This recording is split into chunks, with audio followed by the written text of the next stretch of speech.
They say fear is just a trick of the mind. But what if the mind is playing tricks on you? What if the things you see, out of the corner of your eye, in the reflection of a mirror, in the silence of an empty room, are not your imagination? Tonight, I'm bringing you 3 terrifying, real-feeling paranormal stories that will send chills down your spine. These are not ghost stories you've heard before. These are stories that could happen to you. Stories that will make you question what's real and what isn't. A man who stops at an abandoned house and never leaves the same way he came in. A woman whose reflection moves on its own and wants to trade places. And a mysterious keyhole that should never have been looked through because something was looking back. So grab a drink, get comfortable, and get ready to be spooked. And before we begin, make sure to like, subscribe, and hit that notification bell, because after these stories, you might want to keep a light on tonight. Now, let's begin.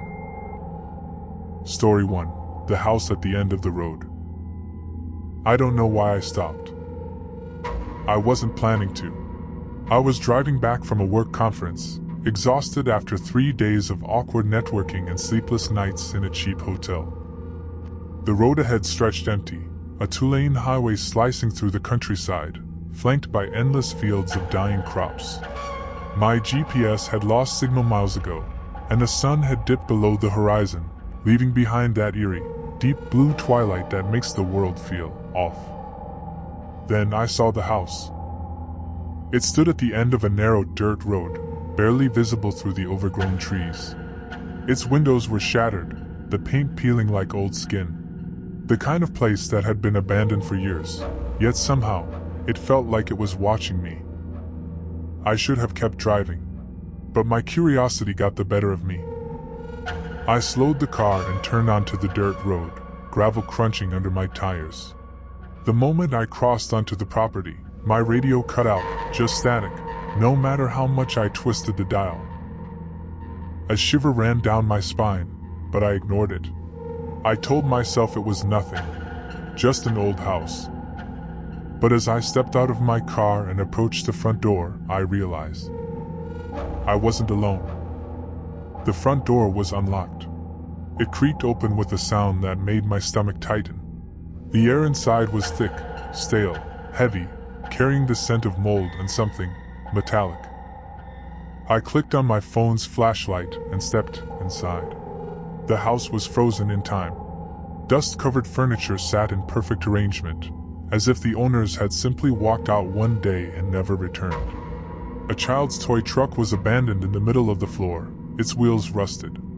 Framed photographs lined the walls, their glass cracked, but the images inside were still visible, sepia-toned family portraits, each face staring forward with eerie stillness.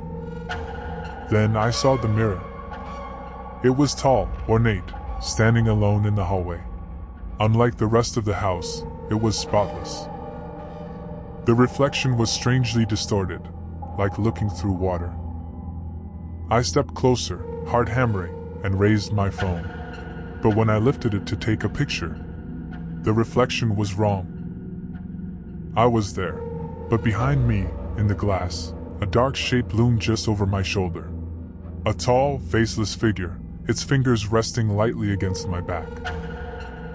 I spun around. Nothing. I was alone. Or so I thought. A noise came from upstairs. At first, it was faint, like wind slipping through cracks in the wood. But as I listened, it grew louder. Whispering. Not one voice. Dozens. I told myself to leave. Every instinct screamed at me to turn around, walk back to my car, and forget I'd ever seen this place. Instead, I climbed the stairs. The whispers grew frantic, overlapping, like 1,000 voices trapped behind a wall. The floorboards groaned beneath my feet as I approached the last door at the end of the hall. It was slightly open. I pushed it wider. Inside, the walls were covered in words. Get out. He sees you. Don't look in the mirror. He lives here. In the center of the room was a chair, and sitting in that chair was a man. His back was to me, head bowed, arms limp at his sides. His clothes were tattered, his skin stretched thin over his bones. He didn't move, didn't breathe. Then, slowly, his head twisted completely around to face me. But he had no face. Only smooth, pale skin where his eyes, nose, and mouth should have been. My vision blurred. The room shifted. The walls pulsed, the words bleeding into the wood like open wounds. Then the man stood up. I ran. I tore down the stairs, my breath ragged, my heartbeat a violent drum against my ribs. The whispers screamed now, a cacophony of voices clawing at my mind. I hit the front door and burst outside, gasping for air. I scrambled into my car, fumbling with the keys, my hands shaking so hard I nearly dropped them. I turned the ignition. The engine roared to life. And in the rearview mirror, he was sitting in my backseat. Not the faceless man. Me. A perfect copy of myself stared back at me, an impossibly wide grin stretching across his face. His eyes, my eyes, were wrong. Hollow. Empty. He leaned forward, lips moving. I didn't hear the words, but I felt them. Then everything went black. I woke up hours later, in my car, on the side of the highway. The house was gone. There was no dirt road, no trees, just empty fields stretching for miles. My phone sat in my lap. The battery was dead. The time on the car's clock blinked 3:33 a.m. I don't remember leaving. I don't remember driving away. But when I got home, I found something sitting in my passenger seat. A mirror. Tall. Ornate. Spotless. And when I looked inside, my reflection smiled back. But I didn't. Story 2. The Man in the Keyhole. They always say trust your gut. I should have. After a brutal breakup and months of crashing on my friend's couch, I finally found a place of my own. It wasn't fancy. Just an old one-bedroom apartment in an aging building in Seattle. The rent was cheap, the landlord was friendly, and best of all, I could finally have privacy again. The apartment itself had charm. Hardwood floors, crown molding, those old-fashioned radiators that clanked like they had secrets. But there was something off. The silence. Most apartment buildings breathe, neighbors arguing, babies crying, footsteps in the hall. Here, nothing. It was like the walls absorbed all sound, and I felt watched. Not constantly, just at night, when I was alone. I told myself I was paranoid, that moving into a new place alone just made me anxious. Then I noticed the keyhole. The bedroom door had one of those old-fashioned skeleton keyholes, the kind you could stick a whole finger through. It struck me as odd. Why did the inside of my bedroom door need a keyhole? The first time I looked through it, I don't even know why. It was late, maybe 2 a.m. I had been tossing and turning, unable to shake the feeling that someone was standing outside my door. I slipped out of bed and crept toward it, pressing my eye against the cold metal. Darkness. Then, something. A faint, pulsing red glow, like a dying ember, shifting and flickering. My stomach twisted. The sight made me nauseous, like my body knew I was looking at something I wasn't supposed to see. I jerked away and crawled back into bed, burying myself under the covers like a child. That night I dreamed of red. The next few nights, things got worse. It started with whispers. Soft, almost hypnotic murmurs coming from the hallway. Not words, just sound. A rhythm. I lay in bed, paralyzed, trying to convince myself it was just the pipes or a neighbor's TV. But deep down I knew.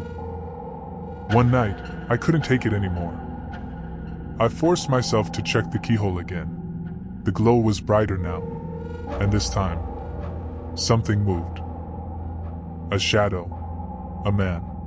Standing perfectly still, right outside my door. I pulled away, my breath catching in my throat. The whispers stopped. The silence pressed in around me, suffocating.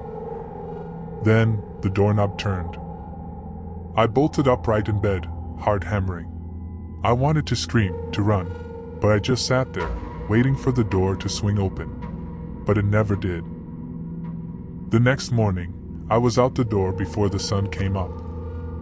I found my landlord, an older woman named Mrs. Porter, who owned the building. I told her everything, the whispers, the keyhole, the man. She stared at me for a long time. Then she asked, "You looked through the keyhole, didn't you?" My blood ran cold. Why would she ask that? Yeah, I admitted. Why? She hesitated, looking genuinely afraid. Then, in a near whisper, she said, "The last tenant, she disappeared." My stomach twisted. She used to say she saw things. Mrs. Porter continued, that something was watching her, that it whispered to her at night. One day, she just vanished, left everything behind. No signs of forced entry, no struggle. She was just gone. I felt sick. But the man? I asked. Who is he? Her face tightened. There is no man, she whispered. A pause. Whatever is in that apartment, it doesn't have a face. I left that night. I didn't pack. I didn't say goodbye. I just grabbed my car keys, drove away, and never looked back. I should have been safe. I wasn't. 3 weeks later, I was living in a new apartment across town. Loud, busy, full of life. I told myself I had escaped. Then, last night, it happened again. I woke up at 2 a.m., covered in a cold sweat. I don't know what drew me to my bedroom door. Maybe I was dreaming. Maybe I was sleepwalking. But I knelt down. I pressed my eye to the keyhole. And I saw it. The red glow. It wasn't coming from the hallway. It was coming from inside my bedroom. I froze. I didn't want to move. I didn't want to turn around. I felt it before I saw it. A presence. Behind me. I turned my head just a fraction. And there he was. Not a man. Not even a shadow. Something worse. Something that wasn't supposed to exist. His skin was stretched smooth. No eyes. No nose. No mouth. Just empty. But he was smiling. I didn't scream. I couldn't. Then, in a voice that sounded like my own, he whispered, "You shouldn't have looked." The lights went out. Story 3. The reflection that wasn't mine. They say moving is one of the most stressful experiences in life. I didn't think so. I was excited. New apartment, new start, new everything. After years of living with messy roommates, I finally had a place to myself. A quiet, cozy one-bedroom apartment on the 5th floor of an old but well-maintained building in Boston. It had charm, hardwood floors, a clawfoot tub, a massive antique mirror that covered nearly the entire wall of the living room. That mirror? That's where everything started. The first time I noticed something wrong, it was small. I had just finished unpacking when I passed by the mirror and saw my reflection move a little too late. Just a fraction of a second, like lag in a video game. I stopped. Stared. I moved my hand left then right. My reflection copied me perfectly. I laughed it off. Maybe I was just tired. I should have paid attention. The next few days, things got stranger. It started subtle, like catching movement in the mirror from the corner of my eye, only to turn and see nothing. Then, I noticed inconsistencies. One morning, I stood in front of the mirror brushing my teeth when something made my stomach drop. The shirt I was wearing, a plain black t-shirt, was wrong. In the mirror, it had a small pocket on the left side. I looked down. No pocket. I turned back to the mirror. The pocket was still there. I touched the glass, my breath shallow. My reflection did the same. And then, for the briefest moment, it smiled. But I hadn't. I started avoiding the mirror. I told myself I was just overthinking it, that my mind was playing tricks on me. Then, one night, I woke up freezing cold. I checked the thermostat. It was set to 72 degrees Fahrenheit. I turned to grab my phone. That's when I saw it. The mirror. Something was standing in it. Not me. Something else. A dark silhouette, tall and motionless. It was in my reflection, but not in my room. Then it did something that shouldn't have been possible. It walked away, deeper into the mirror, like there was a space beyond the glass. Then, in a voice that sounded like mine, but distorted, it whispered, "Come in." I didn't sleep that night. I covered the mirror the next day, hung a bedsheet over it. I should have gotten rid of it, smashed it, thrown it away, done anything except what I did. I uncovered it. Not immediately. I tried to resist, but after 3 days, I couldn't ignore the feeling. Like it was calling to me. So I pulled the sheet down, and I nearly collapsed. My reflection wasn't me. I don't know how to explain it. It looked like me, but not. His eyes were wrong. Too deep, too hollow, too knowing. He stared at me with a smirk that sent ice through my veins. Then he raised his hand and waved. I didn't move. He was waving at me. I backed away. He just stood there, still smirking. And then, in that same distorted voice, he whispered, "Almost time." I ran out of the apartment. I booked a hotel that night.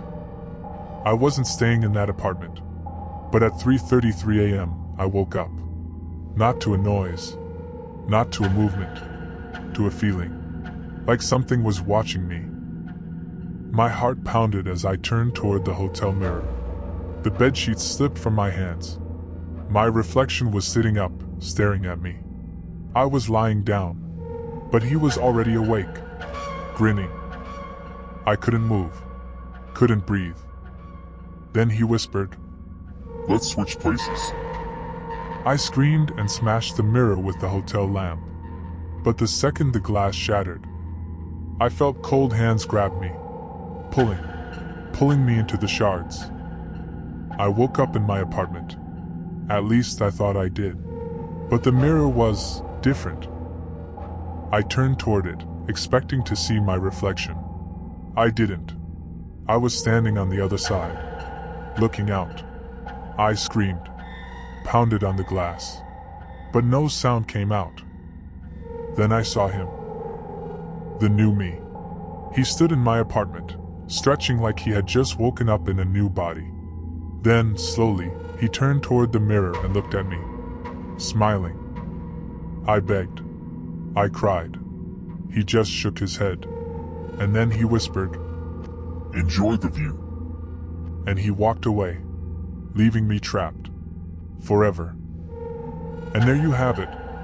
3 terrifying paranormal stories that remind us that sometimes, the scariest things aren't the ones we can see, but the ones watching us when we're not looking.